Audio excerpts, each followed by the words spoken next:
Assalamualaikum warahmatullahi wabarakatuh. Selamat pagi teman-teman semua. Mari kita lanjutkan MRO kita mengenai alkil halida dan reaksi eliminasi. Selanjutnya di sini kita akan mempelajari sedikit mengenai reaksi SN1 dan E1. SN1 sudah dijelaskan di semester lalu ya teman-teman. Untuk mengingat kembali mengenai SN1, SN1 itu adalah reaksi substitusi nukleofilik. Substitusi berarti pergantian gugus ya, di mana SN1 dan E1 ini sama-sama dua tahap, di mana tahap yang pertamanya itu adalah pembentukan karbokation. Yang membedakan adalah pada tahap yang kedua setelah pembentukan karbokation tersebut. Untuk SN1 sendiri, jadi nanti ada nukleofil yang menyerang karbokation, maka terbentuklah produk substitusi. Sedangkan untuk eliminasi nanti basa itu akan memprotonasi atau mengikat proton dari karbon beta ya, dan terbentuklah produk eliminasi berupa alkena begitu. Jadi SN1 dan E1 itu sebenarnya sama ya, sama-sama dua tahap. Tahap yang pertama sama-sama pembentukan karbokation, yang beda di tahap yang kedua. Oke, pada kondisi yang sama maksudnya gimana? Misalnya nih, ada alkil halida tersier, sama-sama tersier ya. Ada alkil halida tersier, kemudian ada basa lemah, dan solvennya itu solven polar protik. Di mana ketiga komponen tersebut ya, dia alkil halidanya tersier, basanya basa lemah, solvennya solven polar protik. Maka yang terjadi ketika mereka bertiga bersatu ya, alkil halida tersier direaksikan dengan basa lemah menggunakan pelarut solven polar protik, maka produk yang terbentuk adalah produk campuran. Dia bisa membentuk produk substitusi, dia juga bisa membentuk produk eliminasi, begitu ya. Oke, selanjutnya silahkan teman-teman menggambarkan kedua produk yang terbentuk dari masing-masing reaksi tersebut ya. Jadi silahkan digambarkan produk SN1-nya bagaimana, produk E1-nya bagaimana. Oke, untuk reaksi E2 nih, stereokimianya. Jadi kalau kita ingat lagi konformasi pada alkana ya, ada yang namanya konformasi Newman ya, kalau teman-teman ingat. Newman, kita bikin konformasi Newman itu kan ada yang stagger, ada yang eclipse ya. Kalau stagger itu cirinya kedua gugus besar ada di berseberangan. Ya, seperti pada gambar contoh di sini ada stagger. Kalau eclipse itu gugus besarnya itu berdekatan. Adapun untuk reaksi eliminasi 2 itu lebih menyukai konformasi yang anti periplanar ya, konformasi stagger ini, karena kedua gugus besarnya berjauhan sehingga nanti penyerangan basanya itu lebih mudah sehingga reaksinya lebih cepat gitu ya. Untuk sikloalkana ya, kita tahu ada konformasi kursi sama konformasi perahu ya. Konformasi kursi itu lebih stabil dibandingkan konformasi perahu. Nah, di konformasi di konformasi kursi ini gugus-gugus besarnya bisa berada pada posisi ekuatorial, bisa juga berada pada posisi aksial ya. Untuk mengingat kembali nih, kita lihat di gambar ya. Di situ ada gambar A. Gambar A ini lebih stabil dibandingkan dengan gambar B. Kenapa? Karena gugus besar di sini dalam hal ini adalah Cl ya, itu berada pada posisi ekuatorial teman-teman. Sedangkan di gambar B gugus besarnya yaitu Cl-nya itu ada pada posisi aksial. Sedangkan untuk reaksi E2 sendiri ya, itu ikatan antara karbon dengan Cl harus anti periplanar dengan ikatan C dengan H. Jadi posisinya itu harus anti ya, harus trans begitu. Atas bawah gitu ya. Jadi ketika Cl-nya ini ada di posisi ekuatorial itu harus ditata ulang ya. Harus ditata ulang supaya Cl-nya ini ada di posisi aksial gitu ya. Untuk lebih jelasnya di sini digambarkan ya geometri transdiaksial. Jadi trans itu maksudnya berseberangan, atas bawah, diaksial, dua aksial. Berarti atas bawahnya itu posisinya sama-sama aksial. Kalau posisi aksial itu yang lurus ya, lurus ke atas ke bawah begitu. Oke, di sini ada konformasi A. Kalau sikloalkananya itu masih ada di posisi A atau konformasi A, di mana halogennya yaitu Cl-nya ini masih ada di posisi ekuatorial, maka tidak akan bisa terjadi reaksi eliminasi, teman-teman. Jadi caranya ya harus tata ulang ya, di flip gitu ya. Cara ngeflipnya sudah kita pelajari di semester lalu ya. Kalau teman-teman ingat nanti boleh dibuka lagi materinya. Oke, setelah di flip, nanti kan Cl-nya ada di posisi aksial. Maka yang terjadi reaksi eliminasi ini antara karbon alfa yang mengikat Cl ini, Cl-nya posisi aksial, dan hidrogen yang terikat pada karbon beta yang posisinya aksial juga. Lebih jelasnya silahkan diamati gambarnya ya. Jadi reaksinya itu terjadi antara C alfa ya, C alfa yang mengikat Cl pada posisi aksial dengan C beta yang mengikat hidrogen pada posisi aksial juga. Terbentuklah produk eliminasi berupa sikloalkena ya, sikloheksena. Oke, sekarang kita coba lihat lagi. Di sini ada dehidrohalogenasi E2 pada cis dan trans dari 1 kloro 2 metil sikloheksana. Kira-kira gimana nih? Yang cis gimana, yang trans gimana? Kalau kita gambarkan konformasi kursinya untuk isomer cis dulu ya, kita lihat yang cis dulu. Di sini isomer cis itu punya dua kemungkinan konformasi, yaitu konformasi A dan konformasi B. Di mana reaksi E2 ini hanya akan terjadi pada konformasi B.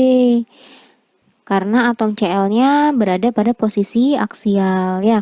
Masih ingat ya cara mengubah dari yang tadinya bentuk sikloheksana ya, bentuk batang gitu ya, dirubah ke konformasi kursi. Gimana posisi cisnya? Kalau cis itu berarti dia sama-sama di atas ya, sama-sama di atas, sebelah atas gitu ya, mau dia ekuatorial mau dia aksial, pokoknya sama-sama di atas. Kalau trans itu atas bawah itu ya. Jadi karena ini cis sama-sama di atas, berarti kemungkinannya ada dua. Bisa jadi Cl-nya yang ekuatorial atau Cl-nya yang aksial ya. Yang bisa terjadi reaksi hanya yang konformasi B, di mana Cl-nya itu berada pada posisi aksial. Kalau teman-teman lupa ingat gimana cara bikin konformasi kursi untuk cis dan trans, silahkan bisa dibuka lagi dan coba-coba digambarkan begitu ya. Pada konformasi B, ini terdapat dua hidrogen yang terikat pada karbon beta. Jadi setelah kita mengetahui konformasi kursinya seperti apa, kemudian konformasi mana yang memungkinkan terjadinya reaksi eliminasi, kita pilih ya.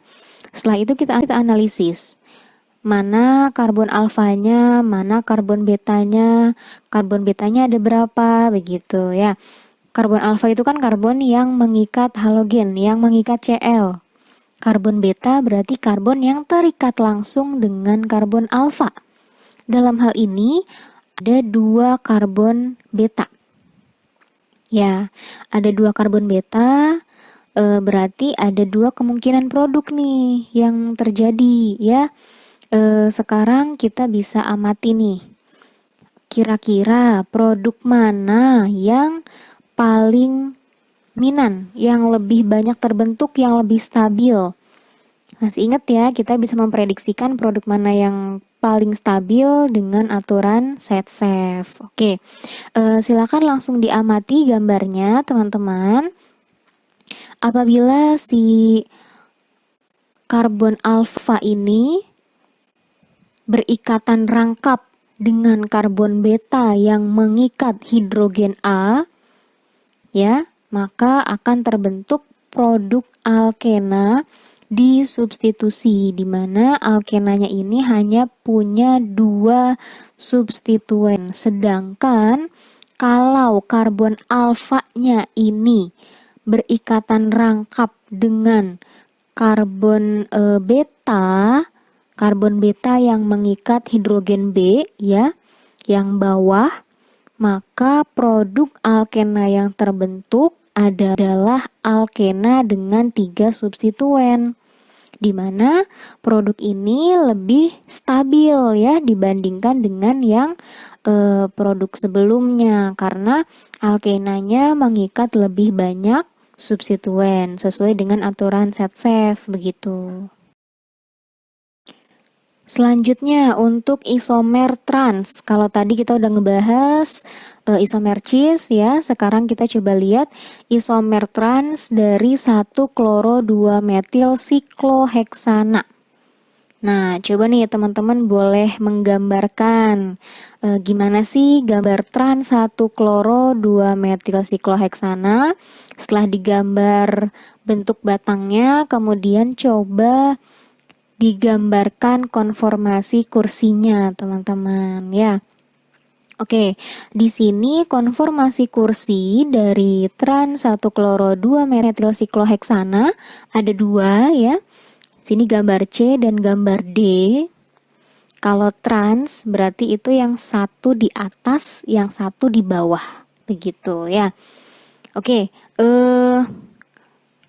yang mungkin untuk mengalami reaksi E2 adalah konformasi kursi yang D, karena posisi halogennya berada pada posisi aksial. Intinya kalau sikloheksan itu dia bisa mengalami E2 kalau halogennya aksial. Kuncinya itu. Sekarang kita amati bagaimana si konformasi D ini bisa mengalami reaksi eliminasi ya, teman-teman. Oke, di sini kita analisis dulu nih, karbon alfanya yang mana? Silahkan bisa digambar di lingkari ya. Karbon alfanya berarti karbon yang mengikat Cl, betul ya. Oke, kemudian kita amati ada berapa macam nih karbon betanya? Oh, ada dua. Oke, karbon betanya ada dua, yang sebelah kiri dan yang sebelah atas. Oke, ada dua karbon beta. Tapi yang kita butuhkan adalah karbon beta yang mengikat hidrogen pada posisi aksial, teman-teman. Kalau kita lihat karbon beta yang sebelah kiri, ya, dia memang benar karbon beta, cuman hidrogen yang terikat pada beta tersebut posisinya itu ekuatorial. Jadi ini nggak bisa terjadi reaksi nih antara karbon alfa dengan karbon beta yang sebelah kiri. Tapi karbon beta yang atas, ya, dia mengikat hidrogen pada posisi aksial sehingga bisa bereaksi nih. Jadi nanti yang terjadi reaksi hanya satu. Ya, hanya terjadi pada reaksi posisi karbon beta yang atas. Ya, jadi nanti produknya tunggal, cuman ada satu produk begitu. Jadi kesimpulannya adalah sikloheksana yang tersubstitusi kalau dia mau bisa mengalami reaksi E2, posisi atau pengaturan posisi hidrogen dan X-nya harus transdiaksial begitu ya. Jadi kalau posisinya tidak transdiaksial maka tidak bisa mengalami reaksi E2 gitu. Ini adalah tabel perbedaan ya, perbandingan antara mekanisme S1 dan E2.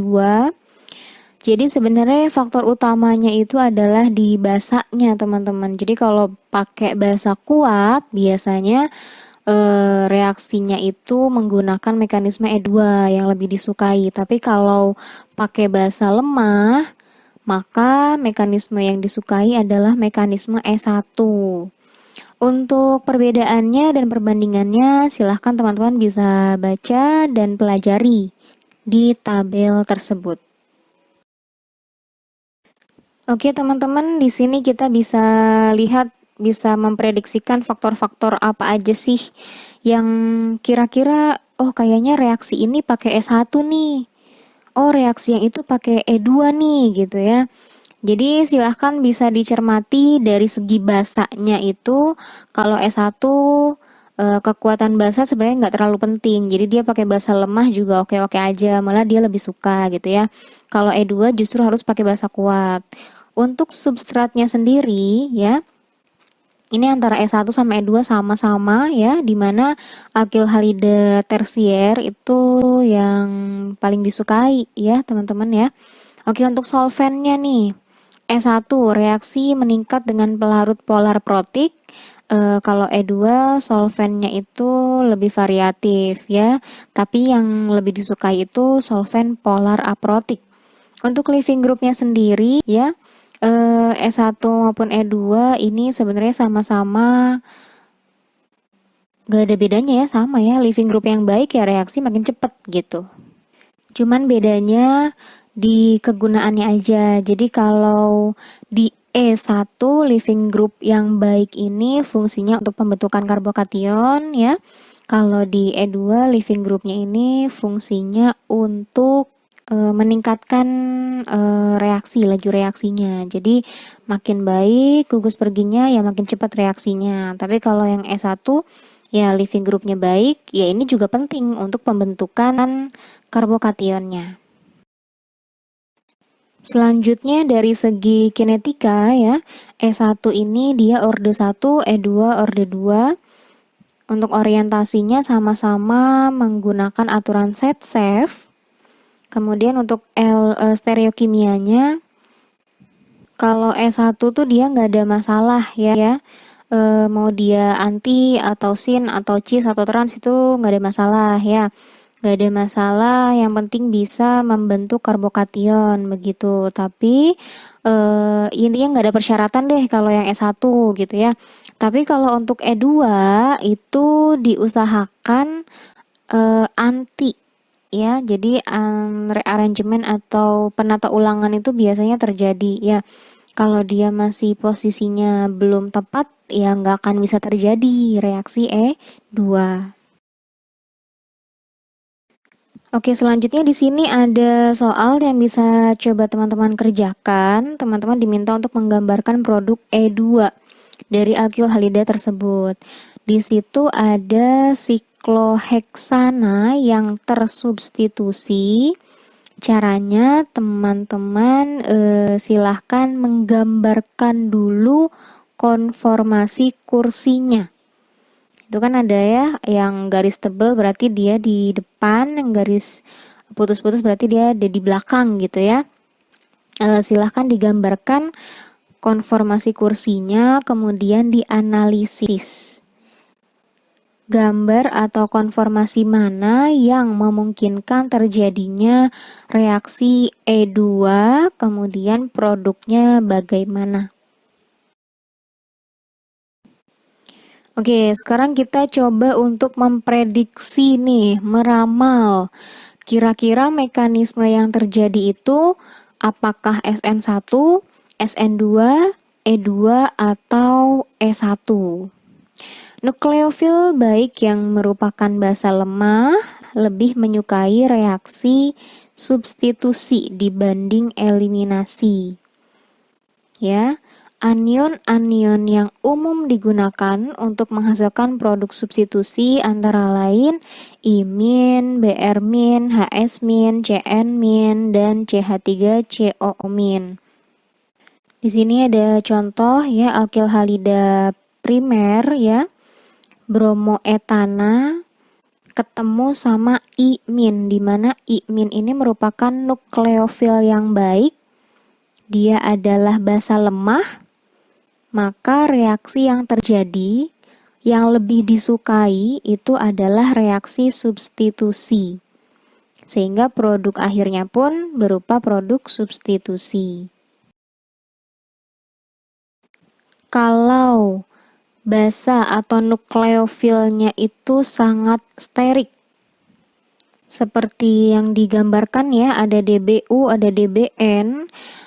Ini kalau dia terlalu sterik, maka dia akan sulit untuk menyerang karbon tetravalen atau karbon yang mengikat 4 atom ya. Tetapi mampu menghilangkan proton kecil sehingga lebih mendukung untuk reaksi eliminasi dibandingkan dengan substitusi. Kita balik ke konsep awal, teman-teman. Jadi, kalau basa atau nukleofil yang berperan di reaksi substitusi itu adalah menyerang karbon, ya. Menyerang karbon, kalau SN2 berarti nyerangnya dari arah belakang gitu ya. Intinya dia menyerang karbon. Kalau dia bentuknya besar ya, itu kan kalau bentuknya besar nyerang kan susah ya. Tapi kalau dia bentuknya kecil, kayak peluru deh, tembakan. Peluru tuh kan ukurannya kecil banget ya. Begitu dilesatkan, ces gitu ya, langsung bisa nembak masuk ke sasaran gitu. Itu bedanya. Jadi kalau basanya itu kecil ukurannya ya, atau tidak sterik, basa-basa lemah ukurannya kecil, itu biasanya lebih suka reaksi substitusi. Tapi kalau basanya gede-gede, sterik, besar itu ya, lebih menyukai eliminasi. Karena kalau dia nyerang ya, substitusi kan berarti kan nukleofiliknya nyerang. Itu susah, ya susah. Tapi kalau di reaksi eliminasi, nukleofil atau basanya ini kan fungsinya cuman untuk meremove proton, mengambil proton dari karbon beta. Ya, itu lebih memungkinkan. Jadi, itu bedanya nih untuk memprediksi antara kira-kira yang terjadi substitusi atau eliminasi nih. Kita bisa lihat dari basanya. Gitu ya teman-teman ya. Sekarang kita coba jabarkan satu persatu dari segi alkil halidanya. Yang pertama nih, alkil halida tersier. Alkil halida tersier, kebayang ya alkil halida tersier itu yang gimana? Oke, alkil halida tersier ini ketika dia ketemu sama basa kuat. Ya, ketika dia ketemu sama basa kuat, maka yang terjadi adalah reaksi eliminasi dengan mekanisme E2. Gitu ya.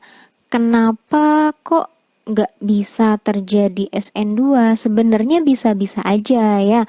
Karena kan dia pakai basa kuat ya. Pakai basa kuat, berarti bisa dong Bu, bisa terjadi SN2, bisa juga 2. Oke, tetapi kalau dia alkil halidanya tersier, untuk mengalami mekanisme SN2 itu terlalu sterik, terlalu besar, terlalu gede gitu ya.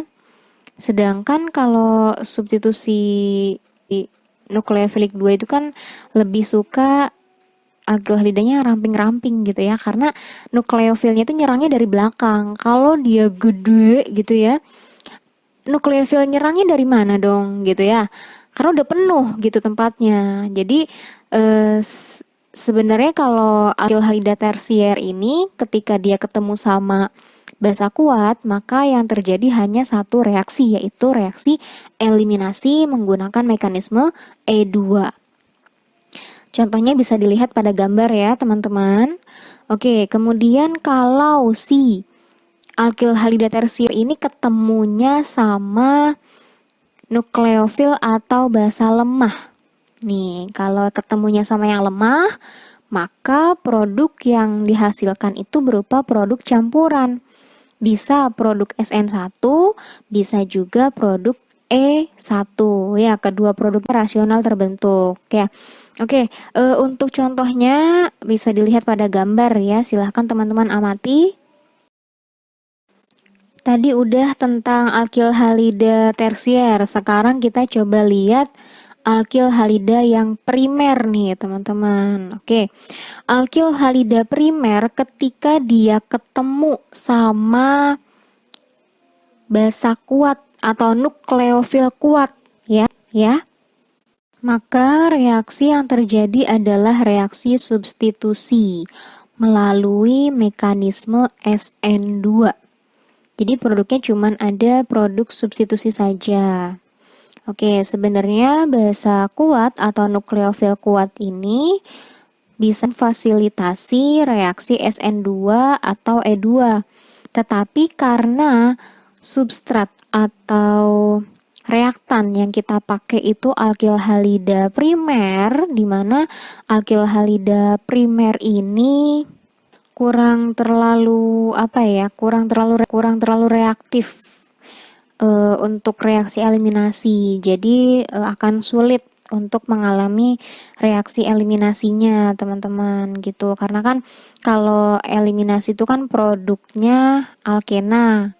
Kalau alkena kan dia sukanya kalau alkena tersebut punya substituen banyak ya biar stabil. Tapi kalau alkil halidanya primer itu kan susah ya, teman-teman ya. Oke, intinya kalau alkil halida primer ini ketemu sama nukleofil atau basa kuat, produknya cuma satu, produk substitusi melalui mekanisme SN2. Contohnya bisa dilihat pada gambar. Selanjutnya, kalau si alkil halida primer ini ketemu sama nukleofil kuat ya, tapi sterik gitu ya, maka reaksi yang terjadi adalah reaksi eliminasi melalui mekanisme E2. Jadi basa atau nukleofilnya kan ada yang sterik, ada yang nggak sterik. Tapi kalau misalnya dia sterik ya, dia besar basanya, itu lebih menyukai reaksi eliminasi mekanisme E2 gitu. Karena kalau basanya sterik itu dia akan sulit berperan sebagai nukleofil di SN2. Tapi kalau basa sterik ini masih bisa untuk meremove atau mengambil proton dari karbon beta untuk membentuk produk eliminasi sehingga terbentuk alkena begitu. Intinya itulah ya. Silakan nanti bisa dipelajari, dilihat lagi gambarnya. Alkil halida tersier sudah, alkil halida primer sudah. Sekarang kita masuk ke alkil halida sekunder. Kalau si alkil halida sekunder ini ketemu sama basa dan nukleofil yang kuat, maka produknya itu berupa produk campuran.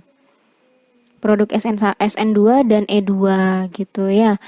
Oke, silakan bisa diamati gambarnya. Kemudian bagaimana jika alkil halida sekunder ini ketemu sama basa yang sterik? Maka reaksi yang terjadi adalah reaksi eliminasi melalui mekanisme E2. Gambarnya bisa dilihat ya. Untuk alasannya sama seperti di alkil halida tersier primer tadi ya. Oke, untuk alkil halida sekunder yang ketemu sama basa atau nukleofil yang lemah, maka produk akhirnya berupa produk campuran ya. Produk campuran, produk SN1 dan E1. Silahkan bisa diamati untuk contoh gambarnya. Ini kesimpulan dari pernyataan yang tadi. Untuk kesimpulannya silakan bisa dipelajari, dibaca, dicermati ya.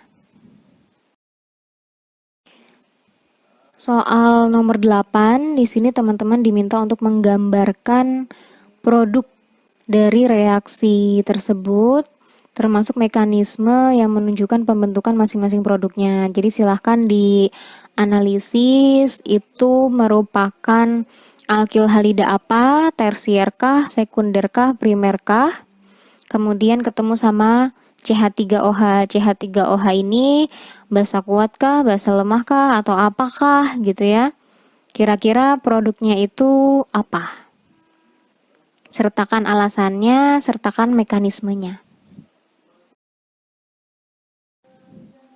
Reaksi eliminasi itu kan sebenarnya pembentukan ikatan rangkap ya. Kalau tadi kita bahas produk akhirnya itu berupa alkena. Sekarang gimana sih caranya eliminasi ini membentuk alkuna? Oke, satu kali reaksi eliminasi ini akan membentuk satu ikatan rangkap atau ikatan pi. Jadi kalau reaksi eliminasinya 2 kali, maka otomatis akan membentuk 2 ikatan rangkap atau alkuna gitu ya. Jadi alkuna sendiri ini bisa terbentuk dari 2 reaksi dehidrohalogenasi. 2 kali reaksi eliminasi ini melepaskan 2 mol HX dari dihalida dari substrat dihalida. Jadi di sini ada dihalida visinal ya. Halogennya ada 2 dihalida. Berarti di itu 2, halida itu berarti halogennya ya, ada 2 halogen. Kalau kita mau bikin alkuna, maka substrat atau reaktannya itu harus punya 2 halogen gitu, harus berupa dihalida. Adapun posisi halogennya bisa di visinal atau sejajar, bisa juga yang berseberangan, dihalida geminal. Jadi kedua bentuk ini sama-sama bisa menghasilkan alkuna. Reaksi E2 pada sintesis alkuna. Basa yang digunakan untuk sintesis alkuna ini harus lebih kuat dibandingkan dengan basa yang digunakan untuk sintesis alkena. Jelas harus kuat dong, karena dia harus melakukan 2 kali reaksi ya. Oke, basa yang biasa digunakan untuk sintesis alkuna itu ada amida ya. Di sini ada beberapa contoh basanya. Solvennya pakai DMSO. Untuk gambarnya, gambar reaksinya silahkan teman-teman bisa lihat bersama. Di sini ada dihalida visinal yang direaksikan dengan basa NH2 melalui mekanisme E2, maka akan terbentuk reaksi eliminasi ya. Jadi pembentukannya satu persatu nih. Jadi di tahap yang pertama membentuk alkena dulu, kemudian reaksi lebih lanjut membentuk alkuna. Begitupun pada dihalida yang geminal. Alasannya kenapa sih kok harus pakai basa yang lebih kuat? Karena keadaan transisi untuk reaksi eliminasi yang kedua di mana terdapat pemutusan CH yang belum sempurna. Jadi pada kasus ini C yang akan putus ini merupakan CsP2, di mana ikatannya itu lebih kuat dibandingkan dengan ikatan CHsP3. Oleh karena itu butuh basa yang kuat untuk memutus ikatan tersebut. Oke, kalau kita ingat-ingat lagi nih di materi kimia organik dasar tentang kekuatan ikatan. Misalnya ada ikatan antara CsP2 atau C ikatan rangkap dengan hidrogen dibandingkan dengan ikatan antara CsP3 dengan H. Maka ikatan CsP2 dengan hidrogen ini lebih kuat teman-teman, karena pada saat reaksi eliminasi yang kedua ya, jadi kan eliminasi yang pertama menghasilkan alkena, eliminasi yang kedua kan pengen jadi alkuna nih, berarti kan starting materialnya berupa alkena teman-teman.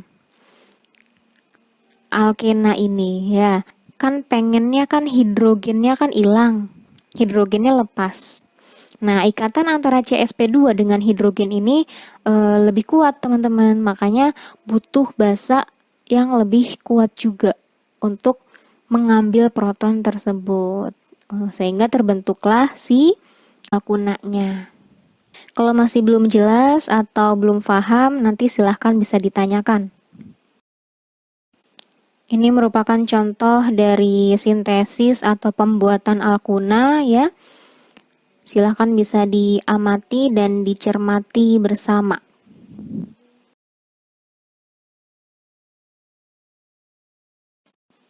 Yang terakhir nih, teman-teman diminta untuk menggambarkan produk alkuna dari alkil halida berikut. Jadi silahkan digambarkan produk alkunanya bagaimana, step by stepnya gimana.